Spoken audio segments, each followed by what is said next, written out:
Hello students, welcome to my YouTube channel. जैसे कि आप सभी जानते हैं कि कोविड-19 के चलते हम लोगों ने ऑनलाइन क्लासेस चालू की है। कल हम लोगों ने लेक्चर फर्स्ट पढ़ा था, जिसमें मैंने ये पढ़ाया था कि साझेदारी व्यवसाय से आप क्या समझते हैं, साझेदारी व्यवसाय की कौन कौन सी विशेषताएं होती है। अब हम लोग जो कि 12वीं का कोर्स पढ़ रहे हैं, तो हम लोगों को थ्योरी भी पढ़ना पड़ता है, प्रैक्टिकल भी पढ़ना पड़ता है। जब आप कॉलेज में जाएंगे बच्चों, तब ऐसा होगा कि कॉलेज में आपको थ्योरी ज्यादा नहीं पूछी जाती, सिर्फ प्रैक्टिकल क्वेश्चन पूछे जाते हैं। लेकिन ये 12वीं है तो हमको एनसीईआरटी के बेस पे पढ़ना है। यहाँ पे आपको एमसीक्यूज मतलब 1 नंबर के क्वेश्चन, 3 नंबर के क्वेश्चन, 5 नंबर के क्वेश्चन, 6 नंबर के क्वेश्चन, इतने तक थ्योरी में पूछे जा सकते हैं। इसलिए थ्योरी को भी आप इग्नोर नहीं करेंगे। आप मेरे साथ 1.5 महीने तक थ्योरी भी पढ़ेंगे और प्रैक्टिकल भी बकायदा साथ में पढ़ते जाएंगे, ठीक है। तो कल मैंने आपको बताया था, मैं थोड़ा सा रिकॉल करा देती हूँ। कल की क्लास में हमने लेक्चर फर्स्ट में हमने क्या क्या पढ़ा था। हमने पढ़ा था कि साझेदारी किसे कहते हैं। साझेदारी क्या होती है? साझेदारी या भागीदारी अधिनियम 1932 के तहत 2 या 2 से अधिक व्यक्ति मिलकर जब व्यवसाय करते हैं और लाभ को आपस में साझा करते हैं, तब वो कहलाता है साझेदारी व्यवसाय, ठीक। उसके बाद मैंने बताया था साझेदार की विशेषताएं। अब आप लोग ये मत सोचिएगा कि आपके पास पुस्तक नहीं है तो मैडम हम लोग कैसे याद करेंगे, आप जो बता रही हो उसकी आप बिल्कुल फिक्र मत करिए, क्योंकि मैं आपको स्टडी मटेरियल प्रोवाइड करवाऊंगी। जितना मटेरियल मेरे पास, तो खैर 12वीं की पुस्तक है, और हो सके तो आप भी अपने जो सीनियर्स थे उनसे 12वीं की पुस्तक जुगाड़ कर लीजिए, ठीक है। अगर 12वीं की पुस्तक मिल जाती है तो उसमें सारे डिटेल्स आपको मिल जाएंगे। नहीं मिलते हैं तो फिक्र करने की जरूरत बिल्कुल नहीं है, क्योंकि मैं खुद हैंड रिटन एक कॉपी तैयार की हूँ, आप लोगों के नोट्स तैयार की हूँ। जो मैं यहाँ पे आपको ब्लैक बोर्ड में पढ़ाऊंगी वो सारा मटेरियल आपको ऑन पीडीएफ में भेजूंगी व्हाट्सएप में, जैसा कि भेज रही थी, ठीक है। तो मटेरियल की चिंता करने की आपको बिल्कुल जरूरत नहीं है। आप केवल मेरे साथ लर्न करिए और सीखिए कुछ नई नई चीजें। तो चलिए, आज हम थ्योरी में पढ़ेंगे साझेदारों के अधिकार। जैसे कि उनकी विशेषता होती है, वैसे उनको कुछ अधिकार भी प्राप्त होते हैं। तो थ्योरी टॉपिक में हम पढ़ेंगे साझेदारों के अधिकार। साझेदारों को कौन कौन से अधिकार प्राप्त हैं, ठीक है। मैं आपको 5 अधिकार ही बताऊंगी, बाकी बहुत ज्यादा पढ़ने की जरूरत नहीं। 5 या 6 अधिकार आप याद कर लिए, इतना सफिशिएंट है। ज्यादा से ज्यादा आपके बुक में 7 या 8 अधिकार लिए हुए हैं, तो वो मैं आपको पुस्तक की जब आपको नोट्स प्रोवाइड करूंगी तो आप अपने आप समझ जाओगे। वो सारी बहुत डिटेल में समझने की जरूरत नहीं है, क्योंकि थ्योरी क्वेश्चन और वैसे भी अधिकार कम पूछता है। जैसे विशेषता पूछ लिया और प्रैक्टिकल क्वेश्चन पूछ लिया, उसके बाद पार्टनरशिप के एक छोटे से चैप्टर में से कितना पूछ लेगा आपसे, ठीक है। फिर भी हमें पढ़ना तो सब कुछ है। साझेदार अधिकार में पहला अधिकार होता है संचालन। किसका संचालन? व्यवसाय का संचालन, ठीक है। जैसा कि आप सभी जानते हैं कि साझेदारी में 2 या 2 से ज्यादा सदस्य होते हैं, तो सभी सदस्यों को व्यवसाय के संचालन का अधिकार होता है। मतलब व्यवसाय में भाग लेने का अधिकार होता है। वो बराबरी से व्यवसाय में भाग ले सकते हैं और बराबरी से व्यवसाय का संचालन कर सकते हैं। दूसरा है निरीक्षण।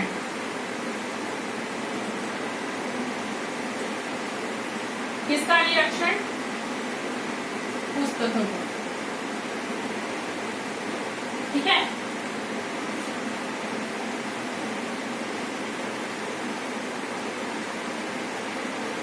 निरीक्षण का अधिकार होता है। निरीक्षण का अधिकार मतलब अब क्या होता है, साझेदारी खाता जब आप बनाते हैं तो आप क्या करते हैं, बहुत सारी बुक्स मेंटेन करते हैं, बहुत सारे खाते मेंटेन करते हैं। तो उन पुस्तकों का निरीक्षण कौन कौन कर सकता है? प्रत्येक साझेदार, चाहे वह 1 साझेदार हो, 2 साझेदार हो, 3 साझेदार हो या बहुत सारे साझेदार हो, वो पुस्तकों का निरीक्षण सभी साझेदारों को बराबर सहमति होती है कि वो अपनी पुस्तक का निरीक्षण कर सके। फिर तीसरा होता है पूंजी पर ब्याज।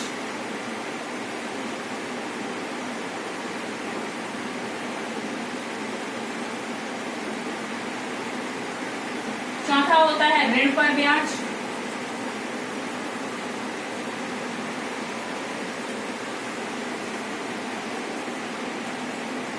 पांचवा होता है लाभ में हिस्सा या लाभ में भाग। छठवां और बता देती हूँ, नए साझेदार पर रोक।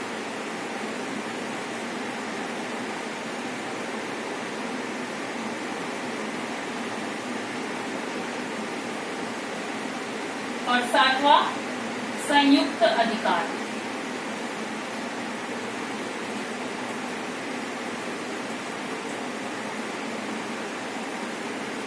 ये सारे पॉइंट्स हैं, ठीक है।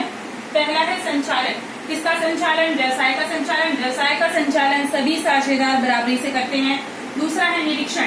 पुस्तकों का निरीक्षण, जो भी पुस्तकें बनाई जाएंगी उसको सभी साझेदार जो हैं वो देख सकते हैं। पूंजी पर ब्याज, जैसा कि आप सभी जानते हैं कि व्यवसाय में क्या लगाया जाता है? पूंजी। व्यवसाय में जो व्यवसाय का मालिक पैसा लगाता है, कोई भी व्यवसाय बिना पैसा के तो चलता नहीं है। क्या करते हैं हम लोग? पैसा लगाते हैं। मैं अगर छोटी सी दुकान भी डालना चाहती हूँ तो उसके लिए मेरे को पैसे की आवश्यकता पड़ेगी। तो व्यवसाय में हम लोग अकाउंट की भाषा में उसको पैसा ना बोलकर उसको बोलते हैं पूंजी। पूंजी को हम इंग्लिश में बोलते हैं कैपिटल। आप सब जानते हैं कैपिटल, ठीक है। तो कोई भी साझेदार जब फर्म में क्या बनाई जाती है? फर्म बनाई जाती है। साझेदारों को आपस में जो व्यवसाय करना रहता है वो लोग मिलकर फर्म बनाते हैं। इस फर्म में जो साझेदार पैसा लगाता है उस पैसे को हम जानते हैं कैपिटल के नाम से, कैपिटल या पूंजी के नाम से जानते हैं। तो पूंजी पर ब्याज, पूंजी पर ब्याज के संबंध में नियम बनाए गए हैं। साझेदारी अधिनियम में अगर पूंजी पर ब्याज पे कोई प्रावधान नहीं है तो साझेदारों को पूंजी पर ब्याज देना अनिवार्य नहीं है। ये आपके साझेदारी अधिनियम या प्रावधान जो आप बनाएंगे, जो एग्रीमेंट करेंगे, उसके ऊपर डिपेंड करता है कि आपको पूंजी पर ब्याज देना है या नहीं। लेकिन अगर साझेदारी अधिनियम में लिखा है, आपके एग्रीमेंट में लिखा हुआ है कि पूंजी पर ब्याज देंगे, तो सभी साझेदार पूंजी पर ब्याज पाने के अधिकारी हो जाते हैं, ठीक है। तो चौथा है ऋण पर ब्याज। ऋण पर ब्याज मतलब क्या होता है? कभी कभी अगर व्यवसाय में पैसे की कमी हो जाती है तो हम साझेदार को बोलते हैं कि हमें कुछ पैसा उधार दे दो। उधार को हम यहाँ जानते हैं ऋण के नाम से, ठीक है। ऋण पर ब्याज, ऋण पर ब्याज कितने प्रतिशत देना है ये भी आपके एग्रीमेंट में लिखा रहेगा। आप जो साझेदारी समझौता बनाएंगे उसमें लिखा रहेगा कि ऋण पर ब्याज कितना देना है। अगर कुछ नहीं लिखा है तो भागीदारी अधिनियम के अनुसार ऋण पर ब्याज 6% दिया जाता है। बहुत कंफ्यूजन होता है, आप लोग अच्छे से याद रखिएगा। पूंजी अलग है और ऋण अलग है, ठीक है। पूंजी वो पैसा होता है जो साझेदार फर्म में लेकर आता है और ऋण वो पैसा होता है जो साझेदार से मांगा जाता है। मांगा जाता है मतलब पैसे की कमी पड़ने पर यदि साझेदार से उधार पैसा मांगा गया है तो वो ऋण कहलाता है। फिर लाभ में भाग, लाभ में भाग तो मैं कल आप लोग को पढ़ाई थी। साझेदारी अधिनियम में यदि लिखा है कि 2:3:1 में पार्टनर्स बांटेंगे प्रॉफिट को तो बांट दीजिएगा। अगर नहीं लिखा है तो फिर बराबर बराबर 1:1:1 मतलब बराबर बराबर लाभ को बांटा जाता है। नए साझेदार के प्रवेश पर रोक, नए साझेदार के प्रवेश पर जो पुराने साझेदार हैं वो रोक लगा सकते हैं, ये उनका अधिकार है, उनका राइट्स है, ठीक। फिर संयुक्त अधिकार, संयुक्त अधिकार से आप ये समझ सकते हैं कि साझेदारी फर्म में जितनी भी संपत्तियां लगी हुई है उन सब पे साझेदारों का संयुक्त अधिकार है। किसी एक का अधिकार नहीं। कोई एक साझेदार फर्म की संपत्ति को बेच नहीं सकता, फर्म के दायित्वों का भुगतान भले कर सकता है लेकिन संपत्ति को बेच नहीं सकता। जब तक संपत्ति को बेचने की बात आती है तब सभी साझेदारों की अनुमति आवश्यक है, ठीक है। आज के टॉपिक में ये क्लियर हो गया कि साझेदारों को क्या क्या अधिकार है। पहला अधिकार है संचालन का, दूसरा निरीक्षण का, तीसरा पूंजी पर ब्याज, चौथा ऋण पर ब्याज, पांचवा लाभ में भाग लेने का अधिकार, छठवां नए साझेदार पर रोक और सातवां है संयुक्त अधिकार जो कि संपत्ति पे होता है। चलिए आज का टॉपिक हो गया एक टॉपिक थ्योरी का। अब हम थ्योरी का दूसरा टॉपिक पढ़ेंगे।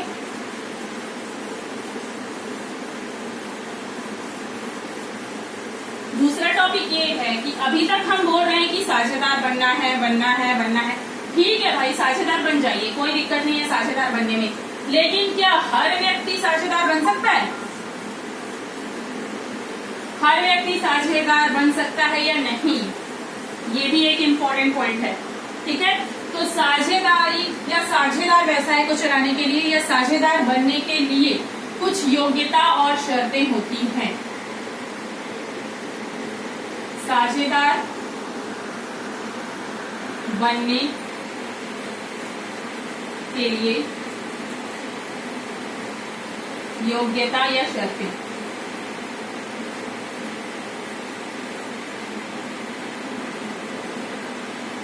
अब एक साझेदार बनने के लिए कौन कौन सी योग्यता होती है और कौन कौन सी शर्तें होती हैं, ये आज हमारे थ्योरी का सेकंड पार्ट है। एक साझेदार बनने के लिए 3 योग्यताएं होना जरूरी है। पहली योग्यता, दूसरी योग्यता और तीसरी योग्यता, पहली योग्यता, अवयस्क को साझेदार नहीं बनाया जा सकता। मतलब जो व्यक्ति साझेदार बनेगा उसकी उम्र 18 साल होनी चाहिए, 18 साल पूर्ण होनी चाहिए। ठीक है, ये पहली योग्यता है। दूसरी योग्यता है अनुबंध करने योग्य।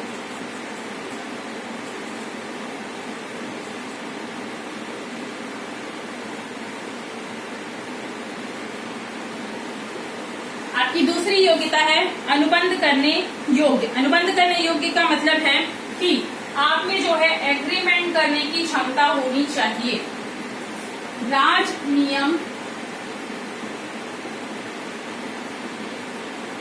नियम ने आपको अयोग्य घोषित न किया हो।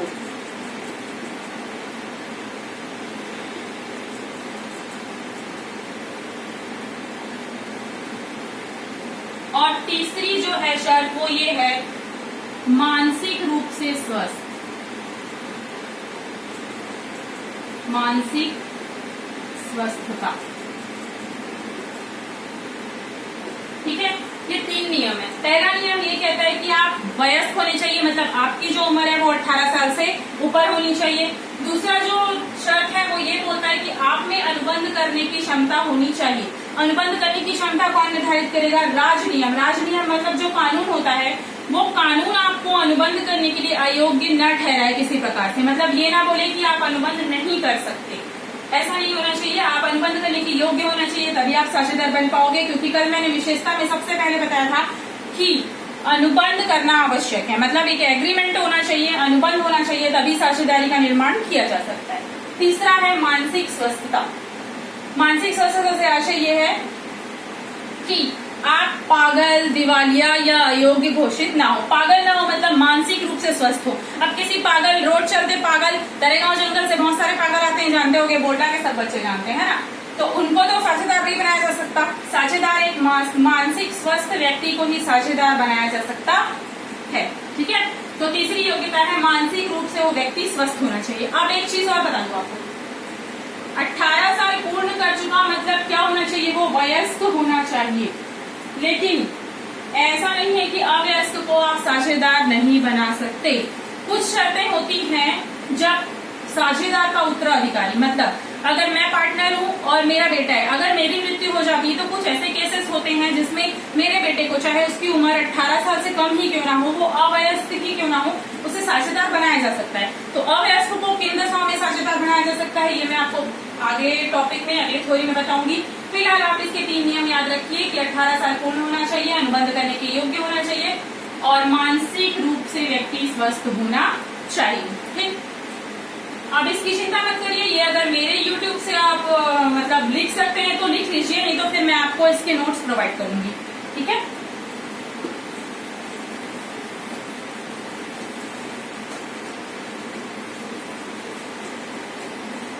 ये हो गया स्टूडेंट्स आज के लिए थ्योरी।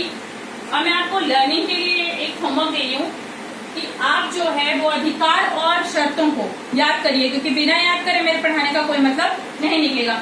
आज से मैं आप लोगों को होमवर्क देना चालू करूंगी व्हाट्सएप में, तो मैं जो होमवर्क दूंगी वो कल की डेट में कंप्लीट होना चाहिए। जब मेरा चैनल आप लोग देख रहे होंगे तब उसके दूसरे दिन मेरे को होमवर्क चाहिए, तभी मेरे पढ़ाने का कोई मतलब है, वरना मेरे पढ़ाने का, मेहनत करने का कोई मतलब नहीं। ठीक, अब कल के बाद को एक रिकॉल कराती हूँ। कल हम लोगों ने पढ़ा था लाभ हानि नियोजन खाता, प्रॉफिट एंड लॉस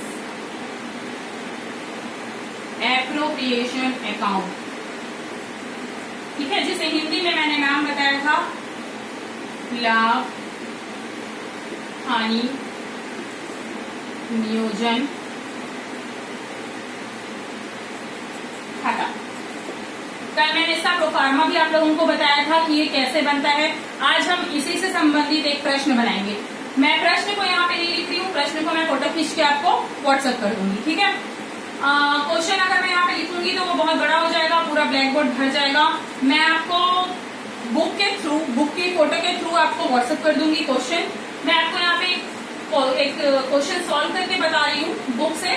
बुक का पेज नंबर मैं आपको मेंशन कर देती हूँ।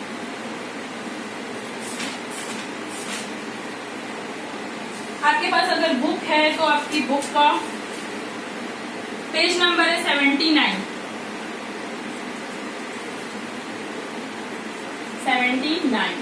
क्वेश्चन को मैं शॉर्ट में बता देती हूँ। क्वेश्चन में दो पार्टनर है, एक का नाम है अशोक और एक का नाम है अनिल। एक अशोक है और एक अनिल है। ये दोनों फर्म में साझेदार हैं। लाभ हानि को ये दोनों बराबर बराबर बांटते हैं। याद रखिएगा, बराबर बराबर। आपके प्रश्न में बोला गया है कि बराबर बराबर बांटना है। 1 जनवरी 2017 को इन्होंने पूंजी लगाई है। पूंजी है 40,000 और 20,000। अशोक ने लगाया है 40,000 रुपए और अनिल ने लगाया है 20,000 रुपए। ठीक है। अब लाभ बांटने के पूर्व पूंजी पर ब्याज 5% प्रति वर्ष देना है। इनको ब्याज देना है 5% पर ईयर। ठीक है। अब 31 दिसंबर 2017 को समाप्त होने वाले वर्ष का लाभ पूंजी पर ब्याज देने के बाद, ब्याज देने के पूर्व 16,000 था। इनका प्रॉफिट दिया हुआ है। प्रॉफिट मतलब लाभ दिया हुआ है आपको, वो है 16,000 रुपए। 16,000 का आपके पास प्रॉफिट है। अब आपको बनाना है लाभ हानि नियोजन खाता। मैं आपको लाभ हानि नियोजन खाता यहाँ पे बना के बता रही हूँ कैसे बनाते हैं। कल मैंने आपको प्रोफार्मा बताया था लाभ हानि नियोजन खाता का। आप खाता खोल लीजिएगा। खाता खोलने के बाद आप ऊपर एंट्री करेंगे particular debit amount, particulars credit amount. ठीक। अब मैंने आपको कल बताया था कि आपका लाभ से ये क्वेश्चन चालू होता है। लाभ जो है वो मोस्ट इंपॉर्टेंट है और लाभ हमेशा क्या होता है, क्रेडिट होता है।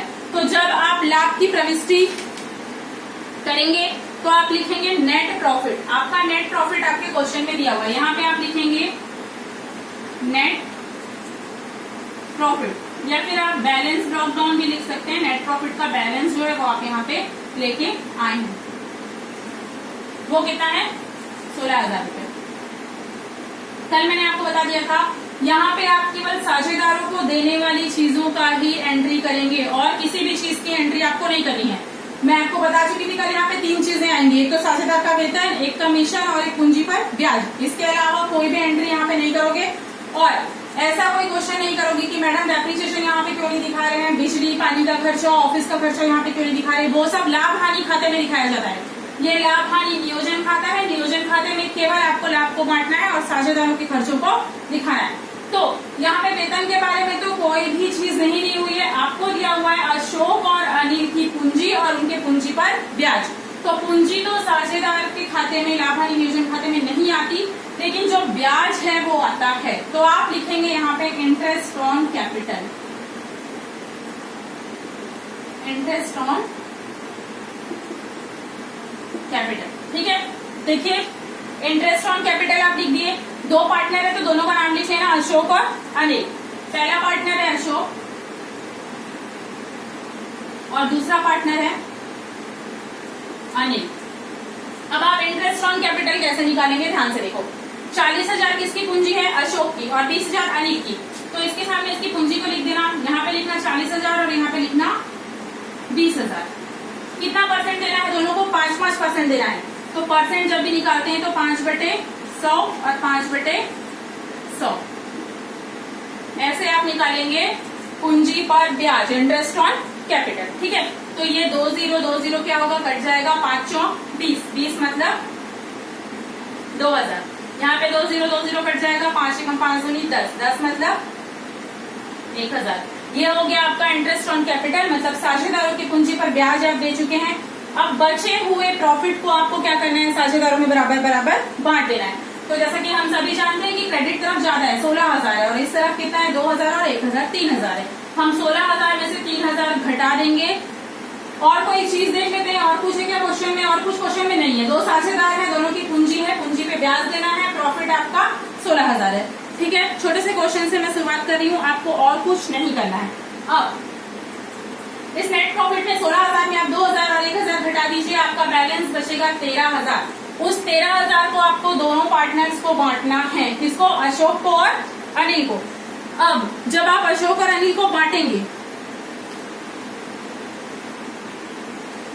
तो आप कैसे बांटेंगे? पार्टनर्स कैपिटल के नाम से आप बांटेंगे। ये जो जाएगा वो पार्टनर्स कैपिटल अकाउंट में जाएगा, पार्टनर्स कैपिटल अकाउंट। यहाँ पे लिख देना अशोक और यहाँ पे अनिल। 16 में 3000 गया तो 13000 बचा। 13000 को आप आधा आधा बांट देंगे। आधा आधा बांटने बोला है, बराबर बराबर, ठीक है, बराबर बांटने बोला है। तो 13000 को आप आधा करेंगे तो वो हो जाएगा 6500 और 6500, ये बाहर आके हो जाएगा 13000। इस प्रकार आपका ये अकाउंट जो है वो क्लोज हो जाता है। यहाँ पे आप डबल लकीर खींच कर इसको बंद कर दीजिएगा और यहाँ पे टोटल मार दीजिएगा 16000 और यहाँ पे भी टोटल मार दीजिएगा 16000। अब आपको ठीक से लिखा नहीं होगा, मैं आपको फिर से क्वेश्चन एक बार रिकॉल करवा देती हूँ। क्वेश्चन में दिया था आपको नेट प्रॉफिट आपने लिख लिया 16000। क्वेश्चन में आपको बोला है कि आपको पार्टनर्स को कैपिटल देना, सॉरी पार्टनर्स को कैपिटल पे इंटरेस्ट देना है, तो आप लिखेंगे यहाँ पे इंटरेस्ट ऑन कैपिटल अशोक को और अनिल को। अशोक को आप 40,000 का 5% देंगे और अनिल को आप 20,000 का 5% देंगे। उसके बाद बचे हुए प्रॉफिट को आप 16 में से 3000 को घटाने के बाद जो प्रॉफिट बचेगा उसको अशोक और अनिल में बराबर बराबर बांट देंगे। अब ये क्वेश्चन आप मेरे से करोगे कि मैडम यहाँ पे पार्टनर कैपिटल अकाउंट क्यों लिखा है, तो मैं आपको बता देती हूँ उसका रीजन। जब एक साझेदार क्या करता है, मैं आपको बार बार बताई हूँ, पूंजी लगाता है, ठीक है, कैपिटल लगाता है। क्यों लगाता है? लाभ कमाने के लिए लगाता है। तो जब वो लाभ कमा लिया है तो उस लाभ को वो क्या करेगा? उस लाभ को कैपिटल में जोड़ दिया जाता है। इसीलिए इस लाभ को हम कहाँ ट्रांसफर करेंगे? पार्टनर्स कैपिटल में ट्रांसफर कर देंगे। पार्टनर्स की पूंजी में इस लाभ को जोड़ दिया जाएगा ताकि उनकी पूंजी बढ़े, क्योंकि कोई भी साझेदार जब पैसा लगाता है तो वो पूंजी को बढ़ाने के लिए पैसा लगाता है, पूंजी को कम करने के लिए नहीं लगाता, ठीक है। इसीलिए लाभ को जो है पूंजी में जोड़ दिया जाता है। इसीलिए अशोक को 6500 और अनिल को जो है 6500 रुपए हम लोगों ने बराबर बराबर दे दिए। चलो स्टूडेंट, आज के लिए इतना ही काफी है। कल हम लोग नेक्स्ट क्लास जो रहेगी लेक्चर 3 उसमें हम लोग पढ़ेंगे साझेदारी संलेख और साझेदारी संलेख के अभाव में लागू होने वाले नियम। अगर आपके पास बुक है तो आप पहले से थोड़ा सा पढ़ के रखिएगा। आज के लिए इतना ही, थैंक यू।